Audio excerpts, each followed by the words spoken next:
Tebetah ningali batur maju, susah ningali batur bunga, bunga ningali batur susah. Cek barudak mah SMS eta teh.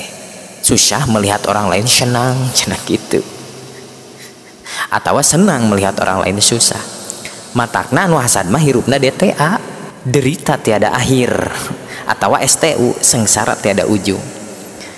Hirup ngan sakedeung tapi hate dipake panas jeung hareudang wae. Nah aya tanda kabunga hati anu kitu mah gawe eta mah wilujeng sangsara. Matak upami hoyong leungit ieu panyakit hasad sing apal di Allah atuh, sing tembus ka Allah mikirna sakabeh kahirupan ieu teh aturan jeung urusan Allah. Allah teh tiap saat tiap waktu terus-terusan ngabagi rezeki ka makhlukna. Otok tongo walang taga kabeh kabagean. Ngan sing sadar ya nikmat Allah anu dibagikeun ka jelema teh aya kapling-kaplingna, aya takaranana.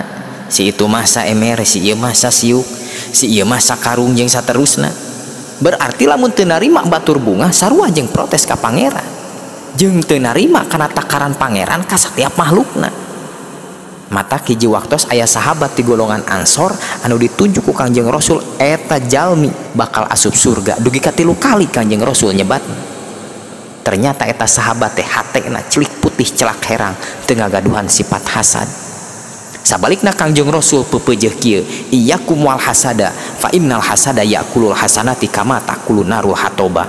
Hati-hati anjeun kana pagawean hasad, sabab hasad bakal ngadahar imeut amal kahadean anjeun lir ibarat seuneu anu ngadahar suluh teu ka imeut. Adu gelajar duguh lupet nyawa ibu jeung bapa migawe kahadean tapi hatena masih kancikan ku panyakit iri jeung dengki anu tadi. Saep moal aya canakeun. Nauzubillah. Mah hiji urang teh nyampurnakeun jeung ngalempengkeun niat, 2 nyampurnakeun ikhtiarna, nyampurnakeun usahana. Saatosna tawakal ka Allah. Sabab hakikatna anu bakal mereskeun pasoalan anu meulit kana diri urang teh nyaeta Gusti Allah. Sok we ti kapungkur urang digempur ku masalah ibunya. Lain ngurangan tapi beuki seueur kan masalah teh nya. Tapi kumaha ayeuna? Beres we nya bunya. Henteu sugan ayeuna urang rajet gitu henteu. Atos we gitu. Da teu kuna naon. Matak daripada urang riweuh jeung susah ku masalah gitu. Mending tenang we. Dari riweuh beres, tenang beres gitu. Mending tenang gitu sabari taqarrub ka Allah, sabab yakin Allah anu pasti ngabereskeun gitu.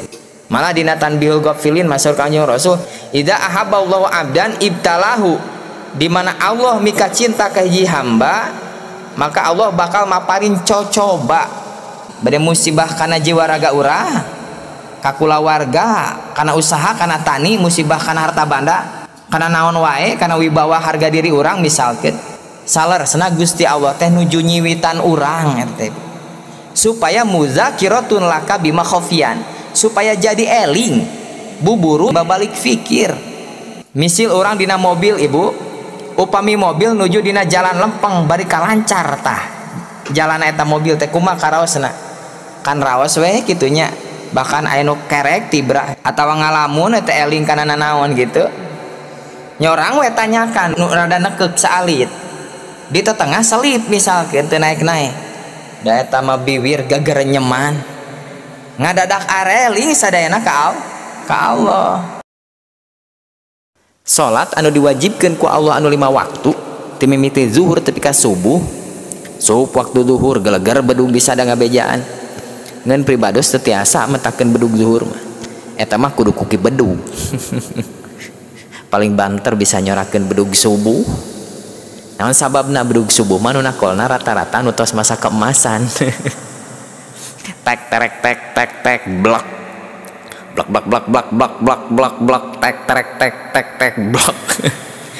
Nya kitu kira-kira. Kurang tenaga meureun. Tiap waktu bedug ngajelegur, tiap saat azan ngabejaan. Supaya naon? Supaya jalmi disiplin dina ibadah anu pokok. Supaya buburu sadar kana kewajiban anu pokok. Upami urang tos enteng ngalaksanakeun kewajiban pokok anu 5 waktu, maka pagawean anu lain bakal katingali laleutik. Salat mah teu katingali secara dohir buruhna. Sok aya tiap anu geus ngalaksanakeun salat kalaluar artos tina mimbar, khusus yang anu salat berjamaah. Wah sigana lamun aya kabayang uyak jelema di masjid eredan juga atuh komo ngalaksanakeun pagawean anu lain.